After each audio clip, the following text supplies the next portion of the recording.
আপনারা শুনছেন 90.8 FM বেতার বিদ্যাসাগর, মেদিনীপুরের একমাত্র কমিউনিটি রেডিও চ্যানেল বেতার বিদ্যাসাগর। আপনার সঙ্গে আপনার কথায় কৃষি সংক্রান্ত নানান কথা, প্রশ্ন আপনার, উত্তর দেব আমরা। কৃষিক্ষেত্রের নানান খুঁটিনাটি তথ্য নিয়ে শুরু হচ্ছে আমাদের অনুষ্ঠান ম্যাট্রিক্স কৃষি পাঠশালা। কৃষি প্রধান দেশ ভারতবর্ষ, তাই কৃষি ক্ষেত্রে উন্নতির কথা মাথায় রেখে কৃষক বন্ধুর পাশে দেশের প্রধানমন্ত্রী সূচনা হলো কৃষকদের জন্য বিশেষ যোজনা PM প্রণাম। জৈবিক সারের ব্যবহার থেকে কৃষকদের বিশেষ প্যাকেজ প্রদান, সবই এই যোজনার অন্তর্গত। PM প্রণাম প্রধানমন্ত্রী কর্তৃক কৃষক বন্ধুর জন্য বিশেষ যোজনা। PM প্রণাম এই প্রকল্পের সম্পর্কেই বিস্তারিত জেনে নেব এবার। অর্থনৈতিক বিষয় সংক্রান্ত মন্ত্রিসভা কমিটি অর্থাৎ CCEA 28 জুন 2023 তারিখে অনুষ্ঠিত একটি বৈঠকে PM প্রণাম প্রকল্পটি অনুমোদন করেছে। PM প্রণাম শব্দটি আমাদের মাতৃভূমির পুনরুদ্ধার, সচেতনতা সৃষ্টি, লালন পালন ও উন্নতির জন্য একটি PM প্রোগ্রামকে বোঝায়। আমাদের নিজের মায়ের মতো মাতৃভূমি অর্থাৎ মাদার আর্থের যত্ন নেওয়া এবং তাকে সুস্থ রাখার প্রতি এটি একটি অনন্য পদক্ষেপ। এভাবেই মাতৃভূমি এর বিনিময়ে আমাদের অনেক কিছুই ফিরিয়ে দেবেন। গ্রাম পর্যায় থেকে শুরু করে আমাদের সম্মিলিত প্রচেষ্টার মাধ্যমেই এটি সম্ভব। PM প্রণামের প্রাথমিক লক্ষ্য হল একটি গুরুত্বপূর্ণ সমস্যার সমাধান করা, আর সেই সমস্যা হল কৃষিতে রাসায়নিক সার এবং কীটনাশকের অত্যধিক ব্যবহার। অধিক উৎপাদনের আকাঙ্ক্ষায় অতিমাত্রায় সার ও কীটনাশকের ব্যবহার হচ্ছে, যার ফলে এই মাটির ক্ষতি হচ্ছে এবং উৎপাদন ক্ষমতা কমে যাচ্ছে। মাটির পুষ্টি নিরাপত্তার জন্য কৃষিতে জৈব এবং প্রাকৃতিক সার একীভূত করে মাটির পরীক্ষাভিত্তিক সারের সুষম ব্যবহার পদ্ধতি করা প্রয়োজন। এছাড়াও জৈব এবং প্রাকৃতিক কৃষি পদ্ধতি, সম্পদ সংরক্ষণের কৌশল যেমন সমন্বিত চাষ পদ্ধতি, ক্ষুদ্র সেচ, মালচিং, নো-টিলাজ, ফসলের ঘূর্ণনের মতো পদ্ধতিও কৃষিক্ষেত্রে গ্রহণ করা উচিত। এই পদ্ধতি মাটির উর্বরতা বাড়াবে, পরিবেশ দূষণ হ্রাস করবে এবং দীর্ঘমেয়াদী কৃষি উৎপাদনশীলতা বাড়াবে।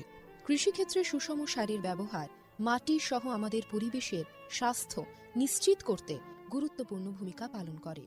ভারসাম্য বজায় রেখে সার ব্যবহারের অর্থ হল উদ্ভিদের জন্য প্রয়োজনীয় পুষ্টির উপাদান সঠিক পরিমাণে এবং অনুপাতে সঠিক সময়ে এবং সঠিক পদ্ধতিতে ব্যবহার করা। সংশ্লিষ্ট রাজ্য বিশ্ববিদ্যালয়গুলি ইতিমধ্যে তাদের এলাকার ফসলের প্রয়োজন অনুসারে এই ডোজগুলি নির্ধারণ করেছে। সুপারিশকৃত ডোজ অনুযায়ী সার ব্যবহার করলে ফসলের ফলন ও গুণগত মান বৃদ্ধি পাবে। সুস্পষ্ট মাটিতে জন্মানো ফল, শাকসবজি এবং শস্য প্রায়শই প্রয়োজনীয় পুষ্টিগুণে সমৃদ্ধ এবং স্বাদ ভালো হয়। ভালো ফসলের জন্য এবং গুণমান আমাদের কৃষকদের জন্য উচ্চ লাভের দিকে পরিচালিত করে। এটা শুধু আরও বেশি পরিমাণ ফসল ফলানোর জন্য নয়, বরং ফসলের মানকেও উন্নত করার জন্য একটি বড় পদক্ষেপ। এটি একটি জয়ের কৌশল যা আমাদের কৃষকদের, আমাদের পরিবেশ এবং শেষ পর্যন্ত আমাদের সকলকে উপকৃত করে।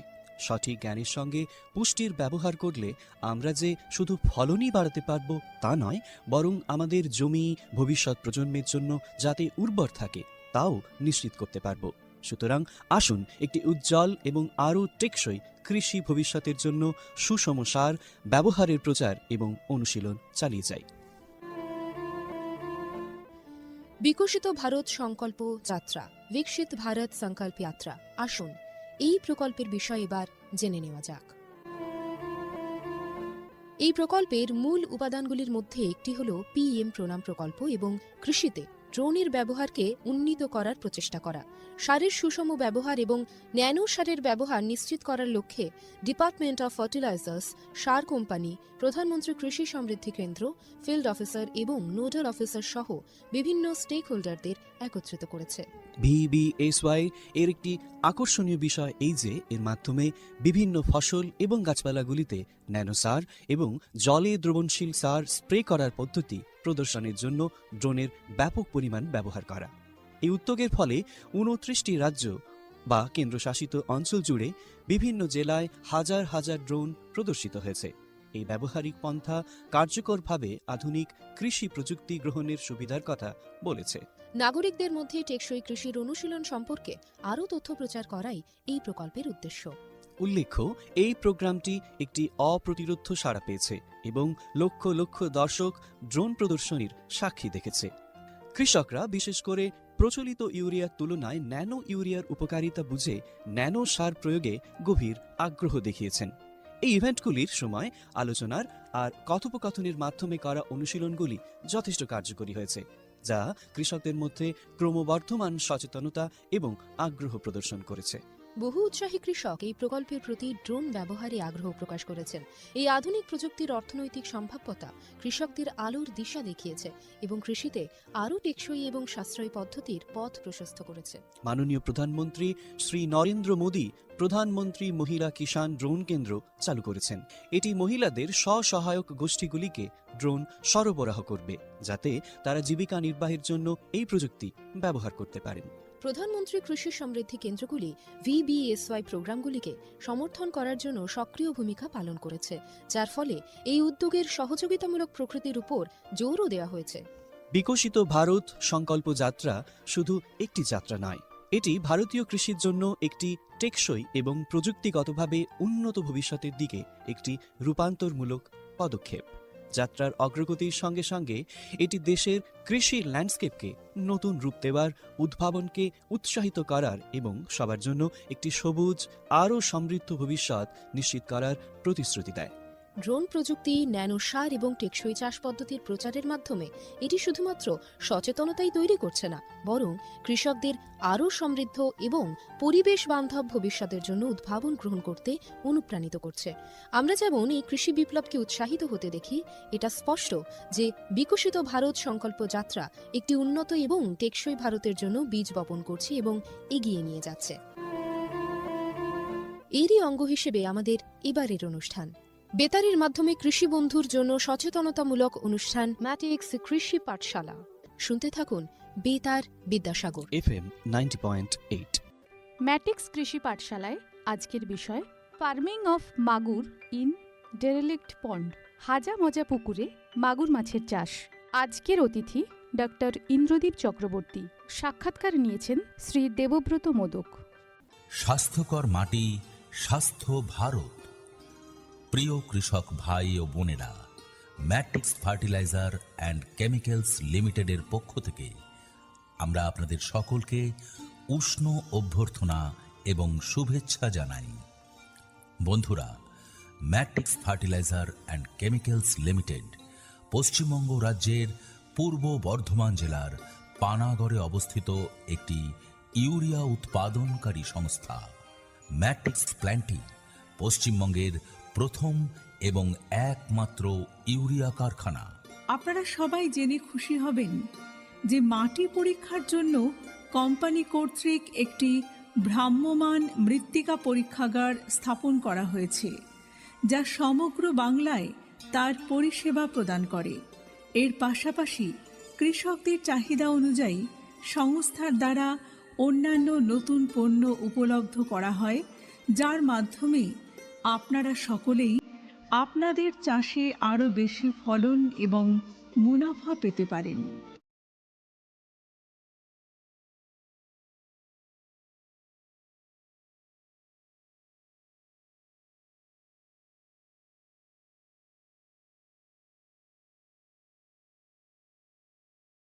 নমস্কার শ্রোতা বন্ধুরা, 90.8 বেতার বিদ্যাসাগরের ম্যাটিক্স এই কৃষি পাঠশালাতে আপনাদের সুস্বাগতম।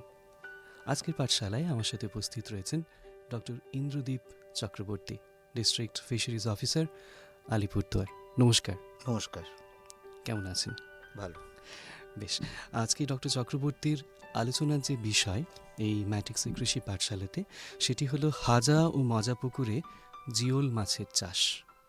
ডক্টর চক্রবর্তীর কাছে আমার সরাসরি প্রথম প্রশ্ন, জিওল মাছ কাকে বলবো এবং সেটি সাধারণ মাছের থেকে কতটি আলাদা? জিওল মাছ আমরা সেই মাছগুলোকেই বলি যেগুলো জল ছাড়াও বেশ কিছুক্ষণ বেঁচে থাকতে পারে বা অল্প জলেও বেঁচে থাকতে পারে, যেমন মাগুর, শিঙি, কই। এই মাছগুলোকে সাধারণভাবে আমরা জিওল মাছ বলি। আবার গ্রামের দিকে কিছু কিছু জায়গায় এগুলোকে কালো মাছও বলা হয়। কালো মাছ যেহেতু একটু রংটা কালো হয়, তো কালো মাছ বলা হয়।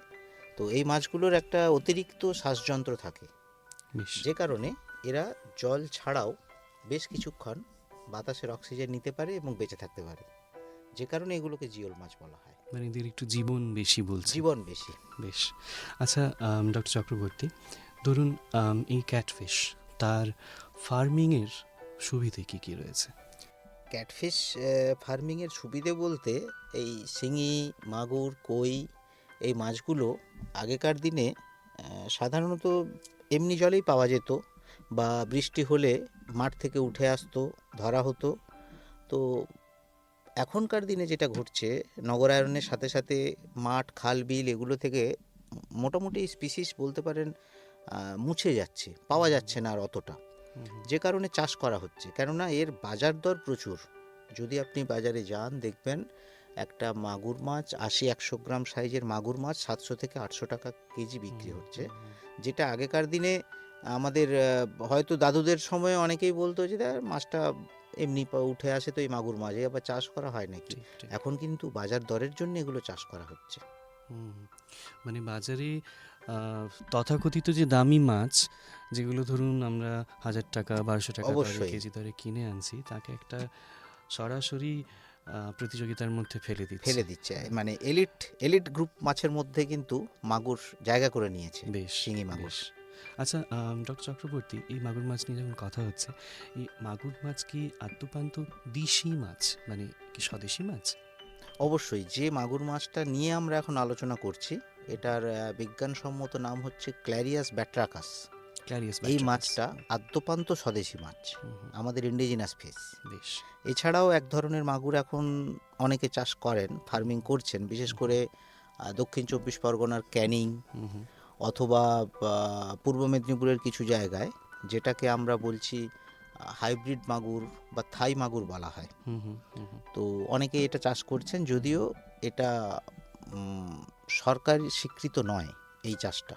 আচ্ছা। কেবলমাত্র দেশি মাগুর চাষ করার জন্যই গভর্নমেন্ট পারমিশন দেয়। মানে এই তথ্যটা পেয়ে তো রীতিমতো একটা কনফিউশন হচ্ছে। ধরুন বাজারে যখন যাচ্ছি, তাহলে সেক্ষেত্রে আমরা এমন একটা সিচুয়েশনের মধ্যে পড়তেই পারি যেখানে দেশি মাগুরও রয়েছে এবং তার সাথে থাই মাগুরও রয়েছে। যদি আপনি বলেন অবশ্যই। যে গভর্নমেন্ট থেকে ব্যান করা হয়েছে, তো সেক্ষেত্রে এই থাই মাগুরের সাথে দেশি মাগুরের পার্থক্য একজন সাধারণ ক্রেতা কিভাবে করবেন? অবশ্যই, খুব ভালো প্রশ্ন করেছেন। এটা সাধারণভাবে বাজারে কনফিউশন হয়। এটা অনেকেই বুঝতে পারেন না যে মাগুর মাছটা কিনছেন সেটা হাইব্রিড মাগুর কিনছেন, তথাকথিত হাইব্রিড মাগুর, না আমাদের দেশি মাগুর। মূলত দেখা যায় আমাদের দেশি মাগুর 80, 100, 150, 200 গ্রাম সাধারণত এই সাইজের মধ্যে হয়। এর থেকে যদি বড় হয় তখন কিন্তু কনফিউশন আসে ওটা হাইব্রিড না দেশি। দেশি মাগুর মাছ ঠিকঠাক খেয়াল করলে দেখতে পাবেন যে একটু বেশি কালচে কালারের, আর হাইব্রিড মাগুর মাছটা একটু সাদাটে হয় এবং পেটের দিকটা অনেকটাই সাদাটে রঙের হয়, যেটা আমাদের দেশি মাগুরের ক্ষেত্রে অতটা সাদাটে হয় না। এছাড়া দেশি মাগুরের কাঁটাটা খুব শক্ত হয়, অর্থাৎ 100 গ্রাম সাইজের মাগুরের কাঁটা প্রচণ্ড শক্ত হয়, কিন্তু হাইব্রিড মাগুরের ক্ষেত্রে কাঁটাটা নরম থাকে, ওটা অতটা শক্ত হয় না। মোটামুটিভাবে রং দেখেই আমরা, অভিজ্ঞ চোখ হলে রং দেখে বুঝে ফেলতে পারে এটা দেশি না হাইব্রিড। বেশ। আই থিঙ্ক আমাদের শ্রোতা বন্ধুদের ক্ষেত্রে কিন্তু এটি একটি অসম্ভব ভালো টোটকা হতে চলেছে। অবশ্যই, অবশ্যই। যারা প্রায় দিনই ধরুন বাজারে গিয়ে ঠকে যায়, এই ঠকতে ঠকতে শেখা, জীবনে তো ঠকে যাওয়ার অভাব হয় না, তো তাদের ক্ষেত্রে কিন্তু এটা ভীষণ সাহায্য করবে বলেই আমার মনে হয়। এবার আমরা একটু টেকনিক্যাল প্রশ্নের দিকে আসি, কৃষি সম্পর্কিত প্রশ্নের দিকে। ডক্টর চক্রবর্তীর কাছে আমার পরের প্রশ্ন, এই ক্যাটফিশ অর্থাৎ এই জিওল মাছ, সেটি ঠিক কী ধরনের পুকুর বা পরিবেশে চাষের জন্য উপযুক্ত? হ্যাঁ, দেখুন, অ্যাকচুয়ালি আমাদের পশ্চিমবঙ্গে প্রায় 11 লক্ষ হেক্টর জলাভূমি রয়েছে। তার মধ্যে 4 থেকে 4.5 লক্ষ হেক্টর আমরা কালচারের মধ্যে, যেটাকে সায়েন্টিফিক কালচার বলছি, বিজ্ঞানসম্মতভাবে মাছ চাষ, তার মধ্যে আনতে পেরেছি। মাগুর মাছ চাষ, যেহেতু এগুলোর অতিরিক্ত শ্বাসযন্ত্র আছে, শিঙি, মাগুর, কই, এগুলো কিন্তু গ্রামের পড়ে থাকা পুকুর, ধরুন গ্রামের দিকে বেশিরভাগ পুকুরে একটা সমস্যা হয়, শরিকানা সমস্যা, অর্থাৎ একটা পুকুরের হয়তো 7 জনের ভাগ আছে, সেক্ষেত্রে পুকুরটা এমনি পড়ে রয়েছে। ওই পুকুরে হয়তো পাতা পড়ছে বা কিছু হচ্ছে, জলটা একটু কালো নোংরা। হুম হুম, তো এই ধরনের পুকুরগুলো কিন্তু মাগুর, শিঙি বা কই চাষের জন্য খুবই উপযুক্ত। ভালো। ছোট ছোট পুকুর যেখানে আমি পোনা মাছ চাষ করতে পারবো না, হুম হুম, চিংড়ি মাছ চাষ করতে পারবো না, হুম হুম। সেই পুকুরগুলো কিন্তু শিঙি, মাগুর, কই এই মাছগুলো চাষের জন্য আদর্শ। এখানে চাষ করা যায় মাগুর, শিঙি এগুলো। বেশ, এর কারণ কি মূলত ঠিক সাধারণ একটি গ্রামের পুকুরে, মানে সেটা পরিত্যক্ত যদি পুকুর হয়, সেক্ষেত্রে কি প্লাঙ্কটনসদের একটা সহজলভ্যতা থাকার কারণে এদের সার্ভাইভাল রেট অনেক বেশি হয়ে না, যায়? সেটা না। অ্যাকচুয়ালি এই পুকুরগুলো তো এমনি এমনি মাছ ছাড়লে কি হবে, যেহেতু এমনি মাছের অতিরিক্ত শ্বাসযন্ত্র নেই, ওরা কিন্তু অক্সিজেনের অভাবে মারা যাবে। হুম হুম সেক্ষেত্রে ওই পুকুরে কিন্তু আমরা এই মাছগুলো ছেড়ে রাখতে পারি। হুম, এই মাছগুলো ছেড়ে রাখলে আমরা ওই পুকুরটার সঠিক ইউটিলাইজেশন করতে পারলাম, পুকুরটা ব্যবহার করা হলো। বেশ বেশ। যেহেতু মাছ চাষ নিয়ে কথা হচ্ছে, মানে একটা সেখানে আর্থিক বিনিয়োগের ব্যাপার থাকবে। অবশ্যই। তো ধরুন, এবং সেটার সাথে মাছের স্টকিংয়ের একটা ব্যাপার রয়েছে। তো ঠিক কত সংখ্যায় এই জিওল মাছ একসাথে একটি পুকুরে মজুত করা যেতে পারে?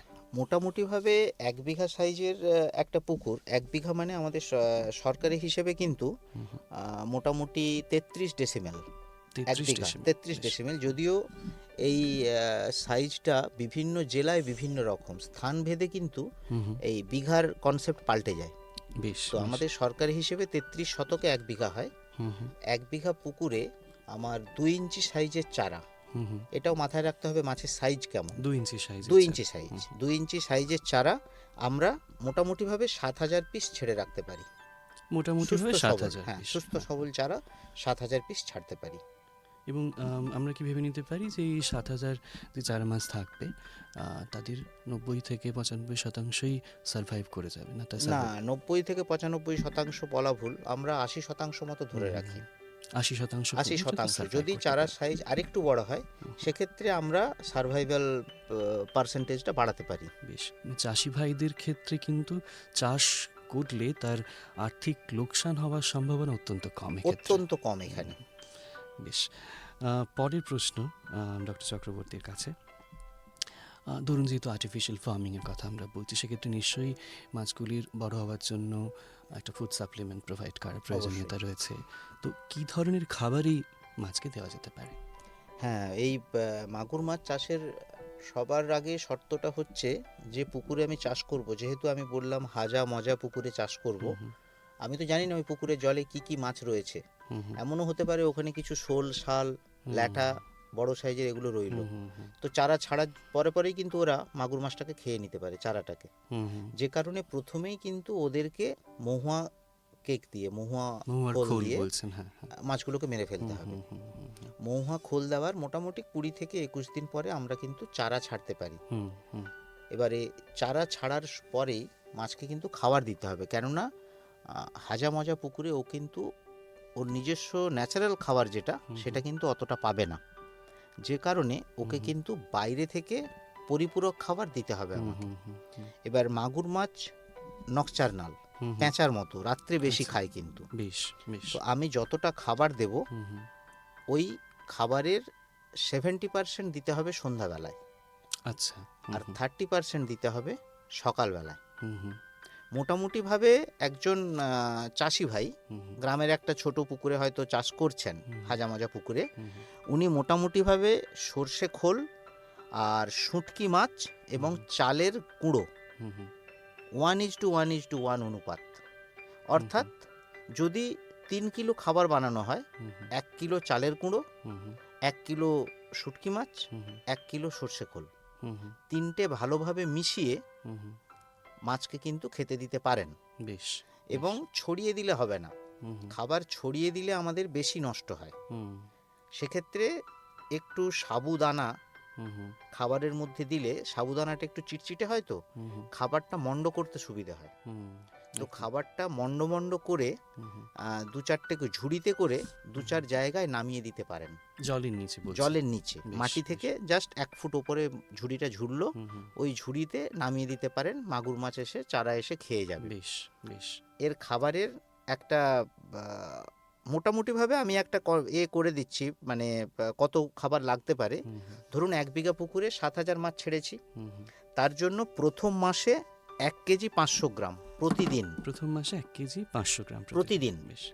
দ্বিতীয় মাসে 3 কেজি 100 গ্রাম প্রতিদিন। দ্বিতীয় মাসে 3 কেজি 100 গ্রাম। 3 কেজি 100 গ্রাম। তৃতীয় মাসে 5 কেজি 200 গ্রাম। বেশ, 5 কেজি 200 গ্রাম। হ্যাঁ। চতুর্থ মাসে 9 কেজি 400 গ্রাম। চতুর্থ মাসে 9 কেজি 400 গ্রাম। পঞ্চম মাসে 8 কেজি 200 গ্রাম। পঞ্চম মাসে 8 কেজি 200 গ্রাম। বেশ। এবং ষষ্ঠ মাসে হুম হুম। প্রতিদিন 7 কেজি 100 গ্রাম। 7 কেজি 100 গ্রাম হ্যাঁ, প্রতিদিন। এগুলো প্রতিদিন। সবগুলো দিনের হিসেব। দিনের হিসেব। হুম, এখানে একটা জিনিস খেয়াল করে দেখুন, আমার চতুর্থ মাসে যেখানে লাগছে 9 কেজি 400 গ্রাম প্রতিদিন, হুম হুম সেখানে কিন্তু পঞ্চম মাসে একটু খাবারের পরিমাণ কমেছে, হুম। ষষ্ঠ মাসে কিন্তু আরেকটু খাবারের পরিমাণ কমেছে, একদম একদম, হ্যাঁ তাই না? একদম। তো হিসেব যেটা আমাদের হয় সেটা হচ্ছে, যখন একটু ঠান্ডা পড়ে তখন মাগুর মাছ কিন্তু খুবই কম খায়, হুম হুম খুব কম খায়, হুম হুম ওর খাবারটা কমে যায়, হুম হুম। যে কারণে এবং চতুর্থ মাস অবধি ওর বৃদ্ধি সর্বাধিক হয়, বেশ। তারপরে ও বাড়তে থাকে। হুম তো আমরা এটা 6 মাসের কালচার ধরে নিয়ে মোটামুটি এই হিসেব করেছি। হুম হুম হুম। এইভাবে যদি খাওয়ানো হয় তাহলে 100 থেকে 150 গ্রাম মাছ 6 মাস পর তোলা সম্ভব, মানে বাজারজাত করা বাজারজাত সম্ভব। করা সম্ভব। বেশ, অর্থাৎ এর চারা থেকে পূর্ণাবয়ব মাছ হওয়ার যে যাত্রা, সেটি মূলত 6 মাসের একটা যাত্রা। এবং মোটামুটি 6 মাস।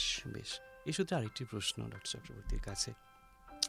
এই জিওল মাছ কি ইম্পোর্ট কোয়ালিটির কথা মাথায় রেখে যদি একজন চাষি ভাই চাষ করেন, তো সেক্ষেত্রে তার কি কোনো আলাদা কোনো মেজার নেওয়ার ব্যাপার রয়েছে না? আমি প্রশ্নটা এটাই যে এটার ইম্পোর্ট করার মানে বিদেশে প্রভিশনস রয়েছে ওরকম কিনা? কোনো জায়গা হ্যাঁ, রয়েছে না? অ্যাকচুয়ালি আচ্ছা। এই জিওল মাছ কিন্তু আমরা নিজেদের কথাই ভাবুন, আমরা কিন্তু বাজারে গিয়ে মাগুর, শিঙি, কই হুম, এগুলো জ্যান্ত খুঁজে বেড়াই। হুম। মাগুর মাছ বাজারে যদি মানে মরা মরা মাগুরের, মাগুর দেখতে পাই, হ্যাঁ, আমরা দাম কিন্তু নেই। কিনতে চাই না, সহজে দাম পাই না, হুম, হুম, হুম। যে কারণে এক্সপোর্ট করতে গেলে প্রবলেম হতে পারে, Export করতে যেহেতু গেলে, হ্যাঁ, একে লাইভ কন্ডিশনেই আমাকে পাঠাতে হবে। হুম, হুম, হুম। তো সেটার একটা অপারগতা রয়েছে। অপারগতা বেশ ভালোই রয়েছে, পাঠানো ঠিক। যায় না, তো এটা এক্সপোর্ট করার খুব একটা খুব একটা লাভজনক নয়। নয়। নিশ্চয়ই নিশ্চয়ই। আচ্ছা, এই তো গেল ধরুন অনেকটা টেকনিক্যাল কথা।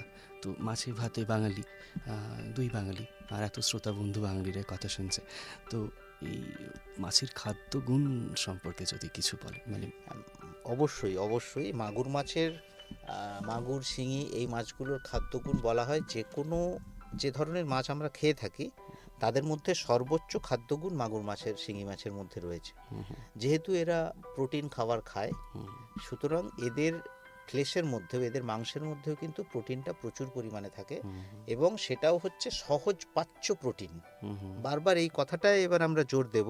হুম ছোটবেলায় দেখবেন বাড়িতে কেউ অসুস্থ হলে, কোনো রুগী থাকলে বলা হতো হুম ওকে মাগুর মাছের ঝোল খাওয়াও, হুম। গায়ে রক্ত হবে। একদম। এই যে কথাটা বলা হয়, হুম হুম অ্যাকচুয়ালি রক্ত কতটা হবে সেটা পরের ব্যাপার, হুম কিন্তু সব থেকে বড় কথা এই যে ইজিলি ডাইজেস্টেবল, সহজ পাচ্য হুম হুম অন্য মাছের থেকে, হুম সুতরাং ওই যিনি রুগী হুম তার প্রোটিন সোর্স দরকার। হুম সেই প্রোটিন সোর্স হিসেবে অসুস্থ অবস্থায় আমি তাকে মাংস বা ডিম খেতে দিতে পারবো না, একদম। অ্যাসিডিটি হতে পারে। সেক্ষেত্রে কিন্তু মাগুর মাছ হচ্ছে সর্বোচ্চ প্রেফারেবল, যেটাকে আমি ওকে খেতে দিতে পারি। ইজি ডাইজেস্ট, খুব ইজি ডাইজেস্টেবল, সহজেই হজম হয়ে যায়। বেশ। পেট পাতলা বাঙালির ক্ষেত্রে কিন্তু এটি একটি অবশ্যই একদম সেই দীর্ঘকাল মহৌষধ। এনসিয়েন্ট ম্যান্ডেট হিসেবে রয়েছে, মহৌষধ একদম। আচ্ছা, এবার একটু ফিরে আসি টেকনিক্যাল একটা প্রশ্নে। আমরা শুনেছি যে মাছেরও অনেক রোগ হয়, হ্যাঁ, তো এই মাগুর মাছের বা ক্যাটফিশিং চাষের নিশ্চয়ই রোগ ব্যতীত জীবন তাদেরও নয়। অবশ্যই। তো এই মাছের ঠিক কি কি রোগ হয়? হ্যাঁ, দেখুন, অ্যাকচুয়ালি মাছ পুকুরে যেগুলো থাকে, এমনি সাধারণ রুই, কাতলা, মৃগেল এইসব মাছের গায়ে আঁশ থাকে। হুম, আঁশ থাকার জন্য কি হয়, ওটা অনেকটা একটা প্রোটেকশন হিসেবে কাজ করে। একদম একদম। কিন্তু আমার শিঙি, মাগুর এদের গায়ে কোনো আঁশ থাকে না, হুম যার ফলে এরা খুব সহজেই যে কোনো জীবাণুর দ্বারা আক্রান্ত হওয়ার সম্ভাবনা থাকে। হুম ধরুন পুকুরের মধ্যে দিয়ে যাচ্ছে, যেতে যেতে কোথাও একটা ঘষা খেয়ে একটু কেটে গেল, হুম হুম হুম, ওই জায়গায় কিন্তু সহজেই সংক্রমণ ঘটে যায়, একদম। হ্যাঁ হ্যাঁ। যে কারণে এদেরকে একটু যত্ন করে রাখতে হয়। আর যেহেতু হাজা মজা পুকুরে থাকে, স্বাভাবিক জীবাণু থাকবেই সেখানে, রোগ জীবাণু, একটু সাবধানে থাকতে হয়। তো মূলত মাগুরের মধ্যে আমরা যেটা দেখি সেটা হচ্ছে গায়ে ঘা, ঠোঁটের কাছটা লালচে হয়ে যাওয়া, আর হচ্ছে সুঁড় খসে পড়া। এটা এক ধরনের ব্যাকটেরিয়া ঘটিত রোগ। যদি এই ধরনের ঘটনা দেখি 15 দিন অন্তর, আমরা বলি যে 15 দিন অন্তর একবার করে জাল করে মাছটাকে তুলে নিয়ে আসবেন। 10, 12, 15 পিস মাছ তুলে আনুন, দেখুন মাছটা কেমন আছে, সুস্থ সবল আছে কিনা। যদি দেখা যায় যে ঘটনাগুলো ঘটেছে, তখন প্রতি কেজি খাবারের সাথে 100 মিলিগ্রাম টেরামাইসিন প্রতি কেজি খাবারের সাথে 100 মিলিগ্রাম টেরামাইসিন মিশিয়ে মাছকে দিতে হবে। বেশ, এই ট্রিটমেন্টটা অন্তত পক্ষে 7 দিন করতে হবে। বেশ। আরেকটা হয় মাগুরের পেটে জল জমে যায়, পেটটা ফুলে যায়। এটাও একটা ব্যাকটেরিয়া ঘটিত রোগ। এই রোগটা যখন হবে, তখন ওই প্রতি কেজি খাবারের সাথে টেট্রাসাইক্লিন অ্যান্টিবায়োটিক 100 মিলিগ্রাম এটা খাওয়াতে হবে। আরেকটা হয়, সেটা হচ্ছে পেট এমনি ফুলে যায়, জল জমে না, কিন্তু এমনি ফুলে যায়। অ্যাকচুয়ালি এক্সপার্ট ছাড়া এই দুটো রোগের তফাৎ করাটা কঠিন আছে। এইটাকে বলে ড্রপসি। অনেকটা ড্রপসি ধরনের রোগ যদি হয়, তাহলে কিন্তু কোনো ওষুধ কাজ করে না। তখন মাছটাকে তুলে ফেলে দেওয়াটাই সব থেকে ভালো, না হলে অন্য মাছের মধ্যেও এটা কিন্তু ছড়িয়ে যাবে। বেশ, সংক্রামক রোগ একদম বলছে, সংক্রামক। আর প্রথম ক্ষেত্রে যে ধরনের রিফিউশনের কথা বললেন, যেটা মাছটা ফুলে যাচ্ছে, সেইটা দেখে ডিফারেন্স করবে কিভাবে সাধারণ? এবার জল জমে যাওয়া আর এমনি পেট ফুলে যাওয়া, দুটোর মধ্যে তফাৎ করা যায় যদি পেটে হাত দেওয়া যায়। জল জমে থাকলে কিন্তু, আর এমনি যদি পেট ফুলে, দুটোকে যদি পেটটা টেপা হয়, তাহলে কিন্তু বোঝা যাবে যে ওখানে জল জমে আছে আর এটা এমনি পেটটা ফুলেছে। বেশ, বেশ। একটু এক্সপার্টাইজ প্রয়োজন হয়, অভিজ্ঞতা থাকলে ওটা ধরে নিতে পারবে। নিশ্চয়ই। এর পরের প্রশ্ন, ধরুন নর্মালি একটি পুকুরে সাধারণভাবে গ্রামে গঞ্জে একসাথে অনেক ধরনের মাছ চাষ করার একটা চল রয়েছে। সেখানে রুইয়ের সাথে মৃগেল চাষ করা হয়, রুইয়ের সাথে অন্য কোনো মাছ চাষ করার একটা চল রয়েছে।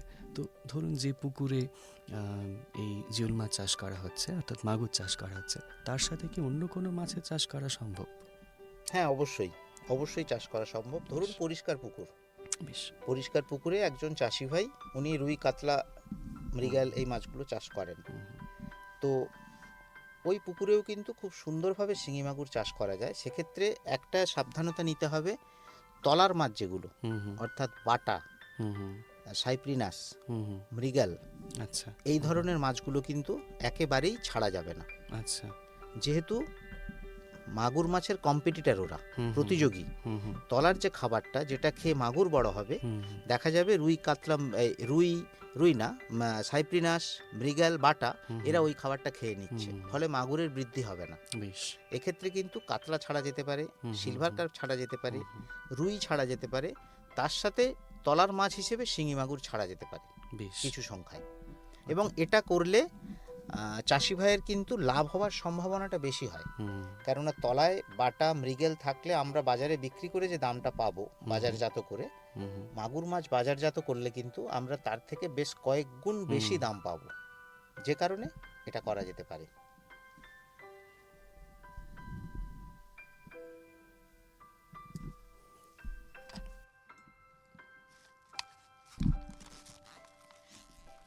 মাইক্রোফোনের স্ট্যান্ডে হাত দিলে, টেবিলে হাত দিলে আর লেখালেখি করলে আওয়াজ আসছে। টেবিলে হাত দিলে আওয়াজ আসছে না? আচ্ছা, টেবিলে হাত দিলে আওয়াজ আসছে, টেবিলে হাত দেওয়া দাও। ঠিক আছে। আর কতক্ষণ হয়েছে? 20 মিনিট হয়েছে, বাকি আছে। আচ্ছা, আর 5 মিনিটসের মধ্যে ব্যাকআপ করতে হবে। 5 মিনিটস। বেশ, কেজ ফার্মিং প্রশ্নটাতে যাচ্ছি। পরের প্রশ্ন ডক্টর চক্রবর্তীর কাছে। আমরা রিসেন্টলি দুটো ফ্রেজ, এই মাছ চাষের সাথেই সম্পর্কিত দুটো ফ্রেজ মানুষ জানতে পারছে। একটা হচ্ছে কেজ ফার্মিং, একটা হচ্ছে বায়োফ্লক। তো এই কেজ ফার্মিংয়ের মধ্যে কি, মানে কেজ ফার্মিংয়ে কি আমরা ইউজ করে টেকনিকটাকে মাগুর মাছের চাষ করতে পারি, বা বায়োফ্লক? হ্যাঁ, অবশ্যই। আমি প্রথমে বায়োফ্লক নিয়ে বলি। বায়োফ্লক চাষটা প্রথম দিকে যতটা জনপ্রিয় হয়েছিল, এই মুহূর্তে কিন্তু ততটা জনপ্রিয় আর নেই, কারণ খুব এক্সপার্টাইজেশন ছাড়া বায়োফ্লক করা যায় না। ওখানে কিছু কার্বন নাইট্রোজেনের কিছু রেশিও মেনটেন করতে হয় জলের মধ্যে, না হলে কিন্তু মাছ মারা যায়। তো বেশিরভাগ ক্ষেত্রে দেখা যায় বায়োফ্লক, অনেক উৎসাহী যুবক যুবতী বায়োফ্লক করতে গিয়ে ওরা কিন্তু মাছ বাঁচাতে পারছে না। ভিয়েতনাম কই বা পাঙাশের মতো হার্ডি মাছ এগুলো কিছুটা হলেও বাঁচাতে পারছে, কিন্তু মাগুর বা শিঙি ছোট অবস্থায় যখন ছাড়ছে, কিছুদিন কালচার করার পরে 20-21 দিন চাষ করার পরে কিন্তু ওগুলো মারা যাচ্ছে। তাই বায়োফ্লকে না গিয়ে আমরা কিন্তু মাগুরের কেজ ফার্মিং করতে পারি। বিষয়টা নিয়ে যদি একটু হ্যাঁ, কেজ ফার্মিং মানে ধরুন বাঁশের বাতা দিয়ে খাঁচার একটা বানানো হলো, তলায় খুব ছোট ফাঁসের জাল দিয়ে ওটা ঘিরে দেওয়া হলো, যাতে খাবারটা না তলায় যেতে পারে। মোটামুটিভাবে খাঁচার মাপ হবে 2 metre into 1 metre into 0.75 metre. 2 metre into 1 metre into 0.75 metre. তো খাঁচার অর্ধেকটা আমি জলের মধ্যে ডুবিয়ে রাখবো। এতে সুবিধে যেটা হয় সেটা হচ্ছে, যেহেতু এটা ফ্লোয়িং ওয়াটারে আমরা এই কেজ ফার্মিংটা সাধারণত করি, অর্থাৎ খাল বা নদী যেখানে জলের স্রোত রয়েছে, এতে অক্সিজেনের অভাব কিন্তু কখনো হয় না। তো এই যে সাইজটা বললাম, এই সাইজে মোটামুটি 200 থেকে 250 মাগুরের চারা কিন্তু ওই খাঁচার মধ্যে ছেড়ে রাখা যায়। বেশ। আর বাইরে থেকে ওকে কিন্তু খাবার দেওয়া যেতে পারে, না হলেও ওই ফ্লোয়িং ওয়াটারে যে খাবারটা পাওয়া যায় তা থেকেও ও কিছুটা খাবার খাবে, কিন্তু যেহেতু এ প্রোটিন খাবারটা বেশি পছন্দ করে, তাই বাইরে থেকে কিন্তু পরিপূরক খাবার, সাপ্লিমেন্টারি ফিডিং আমাদেরকে অবশ্যই করতে হবে। বেশ, নাহলে গ্রোথটা খুব তাড়াতাড়ি হবে এটা। বেশ, আমরা আমাদের অনুষ্ঠানের একদম শেষ পর্বে চলে এসেছি। তাই এই অনুষ্ঠানের একদম শেষ প্রশ্ন ডক্টর চক্রবর্তীর কাছে। ধরুন, এই জিওল মাছের চাষ হাজা বা মাজা পুকুরে চাষ করতে গেলে সরকারি অনুদান একজন চাষি ভাই কি পেতে পারেন, বা পেতে গেলে তাকে ঠিক কী রকম পদ্ধতিতে হাঁটতে হবে? হ্যাঁ, আমাদের অনেক কিছুই, অনেক রকমই সরকারি অনুদান বা সরকারি সাহায্যের ব্যাপার রয়েছে, যেমন মৎস্যজীবী ক্রেডিট কার্ড রয়েছে। মৎস্যজীবী ক্রেডিট কার্ড, এই ছোট ছোট পুকুরগুলোতে যে সমস্ত ছোট ছোট চাষি ভাইরা চাষ করবেন, বিশেষ করে গ্রামাঞ্চলে তো ছোট ছোট চাষির সংখ্যাই বেশি, তাদের জন্য মৎস্যজীবী ক্রেডিট কার্ডে 2 লক্ষ টাকা অবধি ব্যাংক লোনের একটা সুবিধা আছে। 2 লক্ষ টাকা 2 লক্ষ টাকা, এবং নির্দিষ্ট সময়ে যদি লোনটা পরিশোধ করে দেওয়া হয়, তাহলে কেবলমাত্র 4% সুদে উনি টাকাটা পেতে পারেন। বেশ বেশ। এবার সাধারণত প্রথমবারে কোনো ব্যাংকই 2 লক্ষ টাকা দেয় না, হয়তো 50,000 বা 60,000 টাকা দেয়। নির্দিষ্ট সময়ে পরিশোধ করলে পরের বছর আবার ওনাকে ওই সিলিংটা বেড়ে যায়, তখন 70,000-এর জায়গায় 1 লাখ টাকা দেয়। এটা কিন্তু ব্যাংক করে। এছাড়া আমাদের বিভিন্ন স্কিমে, ধরুন এয়ার ব্রিদিং ফিশ কালচার স্কিমে আমরা ফ্রিতে চাষি ভাইদেরকে শিঙি মাগুর মাছের চারা দিই, মাছের খাবার দিই, এগুলো দিয়ে থাকি। এগুলো পেতে গেলে সবার আগে চাষি ভাইকে ব্লকে যেতে হবে। আমাদের পশ্চিমবঙ্গের প্রত্যেকটি ব্লকে একজন করে ফিশারিজ অফিসার থাকেন। বেশ, তার সাথে যোগাযোগ করতে হবে। তার সাথে যোগাযোগ করলে কিভাবে এগুলো পাওয়া যাবে না যাবে বা কখন নাম চাওয়া হচ্ছে, সেগুলো তিনি ঠিকঠাক বলতে পারবেন। অবশ্যই ব্লক অফিস থেকে, ব্লক অফিসে একটু ফিশারি অফিসারের সাথে ওনাদেরকে যোগাযোগ বাড়াতে হবে। অনেক ধন্যবাদ ডক্টর চক্রবর্তী। ধন্যবাদ। এতক্ষণ আমাদের সাথে স্টুডিওতে ছিলেন district fisheries officer Alipurduar doctor Indradeep Chakraborty. শেষ হলো ম্যাটিক্সের কৃষি পাঠশালা। ধন্যবাদ।